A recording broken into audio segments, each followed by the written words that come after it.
Hi, Madison Heights community. This is Miss O'Connor. One of the most important functions of art is to record what human beings are going through at different periods of time.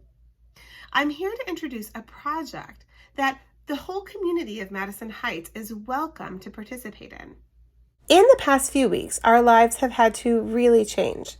We've gone from attending school or work for adults to working and schooling at home. Plus, we've been doing a lot more things at home. Playing, reading, cooking, eating, dancing, playing sports, talking, and spending much more time with our family. This portrait is to record the things that you've been doing during this time that have been important to you. We're going to be looking at the photographs of Greg Segal for inspiration. He is an artist who created a series called Daily Bread, in which he asked parents to record what exactly their children ate for an entire week. And then he took a photograph of the child with recreations of that food that the kid ate for the whole week. And he did this all across the world. He also did a series called 7 Days of Garbage, in which he asked families and individuals to collect their garbage that they created for an entire week as well. And then he had made portraits of them with their garbage. For this project, instead of surrounding ourselves with food that we eat or garbage that we've used, we're going to be surrounding ourselves and arranging ourselves with objects and items that have been important to us during this period of virtual learning. There are a few steps to think of when you go to make your virtual learning portrait. So the first step is to find a well-lit area with enough space for you to design this photo. Look around your home, maybe inside or outside your home.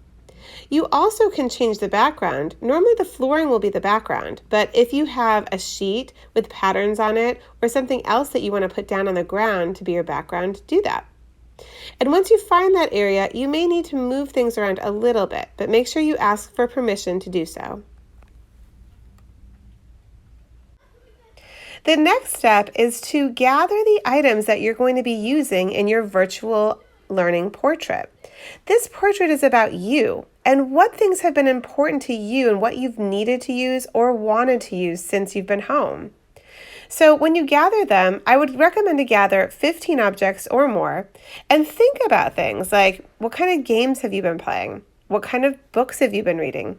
I chose those markers because I use them every time I work on the Draw Together. And I've been doing yoga every day, so it's been really important to me during this period of time. The next step is to arrange your objects and you among them and to design your photo.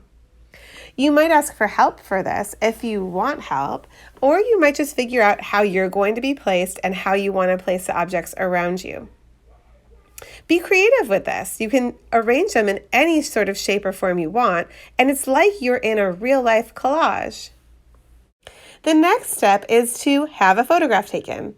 Ideally, you have someone who can take it of you, and if this is the case, ask them to get as high as they can. Maybe they get on a stepladder or a small stool and stand over you and take a photograph, and try to get as much of the objects around you into the photograph as well as you. If you don't have someone to take the photo of you, try to take a selfie. Try as hard as you can to get as much as you can in. And take as many photographs as you can because remember, the more photographs you take, the better chance it is that you get one that you really like. When you're done taking photos, choose the best one and then share it either in Classroom or send it to my email or put it up in Padlet or all three. I hope you guys are doing great and I can't wait to see what you come up with.